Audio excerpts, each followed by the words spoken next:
আসসালামু আলাইকুম, welcome to আলহামদুলিল্লাহ এগ্রো। আশা করি সবাই খুব ভালো আছেন। আলহামদুলিল্লাহ আমিও ভালো আছি। তো চলুন প্রথমেই বলা যাক আমাদের খামারে এই ছাগলগুলো দেখতে পাচ্ছেন, তো ছাগলগুলো আসলে কোন জাতের।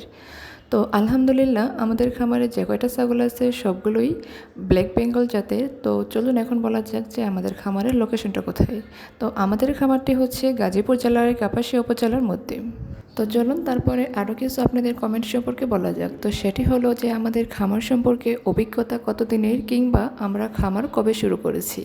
তাছাড়াও হচ্ছে যে আমাদের খামারে বর্তমানে ছাগলের সংখ্যা কতগুলো। ইনশাল্লাহ চেষ্টা করব এই সকল প্রশ্ন কিংবা কমেন্টের উত্তরগুলো দেওয়ার, সেই সাথে 100 ছাগল থেকে 200 ছাগল করার পরবর্তী টার্গেট নিয়ে আজকে আলোচনা করব। আমাদের খামারটা আমরা একদম ছোট পরিসর থেকে শুরু করেছিলাম, অর্থাৎ ছোট্ট একটা বাচ্চা ছাগল দিয়ে আমরা আমাদের খামারটা শুরু করেছিলাম। আলহামদুলিল্লাহ আজকে এই যে যা দেখতে পাচ্ছেন সেটাই হচ্ছে আমাদের খামারের সফলতা। আল্লাহর রহমত এবং পরিশ্রমের দ্বারাই আমরা এতদূর অবধি আসছি। তো সব কিছুর জন্যই উপর আল্লাহর প্রতি অশেষ কৃতজ্ঞতা প্রকাশ করি। যদি আপনাদের প্রশ্ন এরকম হয় যে আমাদের খামার সম্পর্কে অভিজ্ঞতা কত দিনের, তাহলে হয়তোবা আমাকে অনেক গভীরে গিয়ে উত্তরটা দিতে হবে, কারণ আমাদের খামারে ছাগল ছাড়াও আলহামদুলিল্লাহ আরও বেশ কিছু প্রজেক্ট আছে। চলুন ছোট করে এবং অল্প পরিসরে আপনাদের সাথে একটু আমাদের অভিজ্ঞতাটা শেয়ার করি। আমাদের খামার জীবনের অভিজ্ঞতাটা সেই 2004 থেকে 5 সাল থেকে শুরু হয়েছে। তাহলে আজকে হচ্ছে 2025 সাল, তাহলে বুঝতেই পারতেছেন যে এটা কত বছরের অভিজ্ঞতা। তবে অবশ্যই সেটি কিন্তু ছাগল পালনের ক্ষেত্রে নয়। ছাগল পালনটা আমরা শুরু করেছি এই তো বেশি দিন আগে নয়, সেটা 2020 সালে। তবে 2020 সালে শুরু করার পরেও আমরা সেখান থেকে খুব বড় একটা লস খাওয়ার পরে আমরা আবার শুরু করেছিলাম 2022 সালে। তো 2022 সাল থেকে আজকে আমাদের এই ছাগলের খামারটা, তো ছাগলের খামারে ছাগলের সংখ্যা আছে বর্তমানে আলহামদুলিল্লাহ 100+। তো সেখানে আরও অনেক ছাগল ছিল, যেহেতু আমরা কিছুদিন পর পরই সেখান থেকে ছাগল বিক্রি করি। তাছাড়াও অনেকগুলো খাসি ছাগল থাকে, খাসি বাচ্চা থাকে, আমরা সবগুলোই বিক্রি করে দেই। আর এখন তো আমরা আস্তে আস্তে মা ছাগল, বকরি ছাগলও বিক্রি করা শুরু করছি। তো সব কিছু মিলিয়ে আমাদের খামারটা আলহামদুলিল্লাহ অনেক ভালো আছে। তো খামারি বন্ধুরা অবশ্যই দোয়া রাখবেন আমাদের খামারের জন্য। আজকে শেয়ার করব শুধুমাত্র একটি ছাগলের খামার তৈরির প্রপার প্ল্যান। কিভাবে অল্প পুঁজি দিয়ে খামার শুরু করে আস্তে আস্তে ছাগলের সংখ্যা সেখানে বৃদ্ধি করবেন এবং খামারটা চিরস্থায়ী করবেন। আমাদের খামারটাই শুরু হয়েছিল ছোট্ট একটি বকরি ছাগল দিয়ে। তারপর যদিও আমাদের খামারে একটা বিশাল লস হয়, তো সেই লস হওয়ার পরে আমরা আবারও কিছুদিন গ্যাপ দিই, তারপর আমাদের ছাগলের খামারটা শুরু করি। এটি হচ্ছে আমাদের একটি বাস্তব অভিজ্ঞতা, আজকে আপনাদের সাথে শেয়ার করতেছি। তো আমাদের খামারে কি হয়েছিল, 2022 সালে আমরা আবার কিছু মা ছাগল এবং বাচ্চা ছাগল দিয়ে শুরু করেছিলাম আমাদের খামারের পথ চলা। তো আলহামদুলিল্লাহ সেই পথ চলা থেকে আর আমাদের অভিজ্ঞতা, পরিশ্রম এবং উপর আল্লাহর অশেষ রহমতের পর হচ্ছে আমাদের এই খামারের সফলতা। আলহামদুলিল্লাহ সব কিছুর জন্য ধৈর্য, পরিশ্রম এবং সঠিক পরিকল্পনাই হলো আমাদের খামারের সফল চাবিকাঠি। যারা ছাগলের খামার করতে চান, কিংবা ছাগল আপনাদের অনেক ভালো লাগে বা ছাগল পালন করতে সহজ এবং সেটি আপনারা খুব ভালো অভিজ্ঞতা সম্পন্ন সেই বিষয়ে, তাহলে আমি আজকে আপনাদের সাথে শেয়ার করব যে আপনারা প্রত্যেকটা কাজের আগে একটা টার্গেট নেবেন। যেমন আমি আজকে বললাম যে 200 ছাগল করার একটি প্রপার টার্গেট। খামার তৈরির ক্ষেত্রে কিংবা খামার করার ক্ষেত্রে প্রথম কথাই হচ্ছে আপনি সেখানে কী পরিমাণ ইনভেস্ট করবেন। আমি এই বিষয়ে ছোটো একটা পরামর্শ দিতে চাই, সেটি হলো আপনার যদি খামার করার জন্য 10 টাকা থাকে, তাহলে আপনি সেখানে ইনভেস্ট করবেন মাত্র 3 টাকা।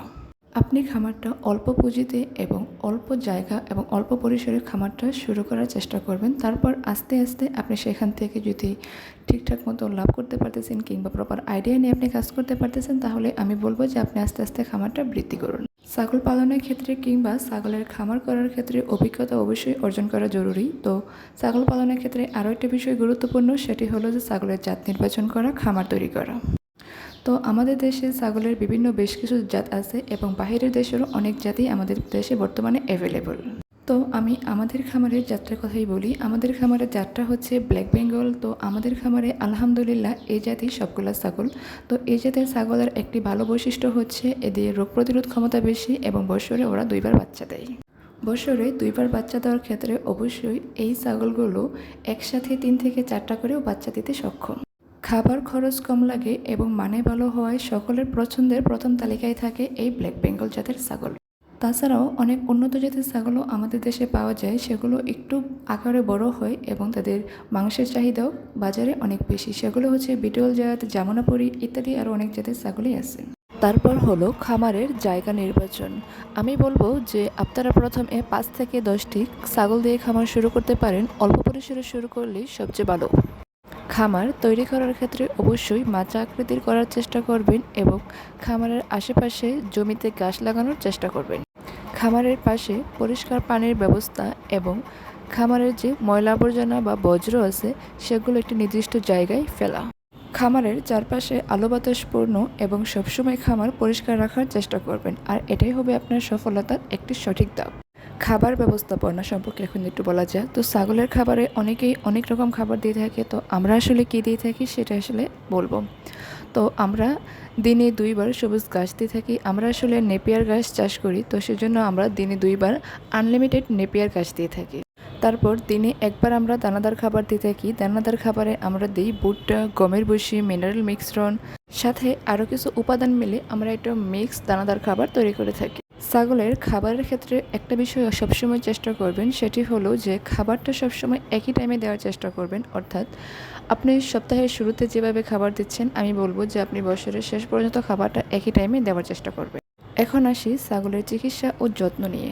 তো মোটামুটি এটা বলা যেতে পারে যে ছাগলের চিকিৎসা তুলনামূলক একটু কমই রোগব্যাধি হয়ে থাকে, তাই চিকিৎসা খরচও অনেকটা কম হয়। ছাগলকে 3 মাস অন্তর অন্তর কৃমির ট্যাবলেট বা কৃমির ইনজেকশন দেওয়া হয়ে থাকে। ছাগলের আরও কিছু গুরুত্বপূর্ণ ভ্যাকসিন আছে, সেগুলো হলো এফএমডি, পিপিআর। সেগুলো হচ্ছে বছরে 2 বার দেওয়া হয়, অর্থাৎ 6 মাস পর পর। আমি আবারও একটা বিষয় ক্লিয়ার করি, সেটি হলো যে আপনি প্রথমে অবশ্যই অল্প পুঁজিতে করার চেষ্টা করবেন, কারণ আপনার কাছে যদি মূলধন অনেক টাকাও থাকে, অর্থাৎ আপনার মূলধন যদি 2 লাখ 2.5 লাখ টাকাও থাকে, তাহলে আমি বলবো আপনাকে যে আপনি 20,000 25,000 টাকা দিয়ে শুরু করুন। আমি আমাদের নিজেদের অভিজ্ঞতা থেকে বিষয়টা আপনাদের সাথে শেয়ার করলাম। তো এমনটা নয় যে খামার সবসময় লাভই হবে, খামারের লোকসানও হতে পারে, তাই সেজন্য আমি বলবো যে আপনারা অল্প পুঁজিতে বা অল্প পরিসরে শুরু করুন। তারপর যদি উপরওয়ালার রহমতে সব কিছু ঠিকঠাক থাকে, খামার আস্তে আস্তে বড় করবেন, তারপর আস্তে আস্তে মূলধন বাড়াবেন। ছাগলের খামার বৃদ্ধি হতে খুব একটা বেশি দিন টাইম লাগে না, কারণ ছাগল বছরে 2 বার বাচ্চা দেয়। একটা মা ছাগল যদি বছরে 3 থেকে 4টা বাচ্চা দিয়ে থাকে, তাহলে খুব একটা বেশি সময় লাগার কথা না, কিংবা আমাদেরও খুব একটা বেশি সময় লাগে না। তো বন্ধুরা, ভিডিওটা যদি ভালো লাগে তাহলে লাইক, কমেন্ট ও শেয়ার করতে ভুলবেন না। আর এরকম আরও অনেক ভিডিও পেতে অবশ্যই চ্যানেলটি সাবস্ক্রাইব করবেন। তো আজ এই পর্যন্তই, দেখা হবে পরবর্তী একটি ভিডিওতে। থ্যাংক ইউ, আল্লাহ হাফেজ।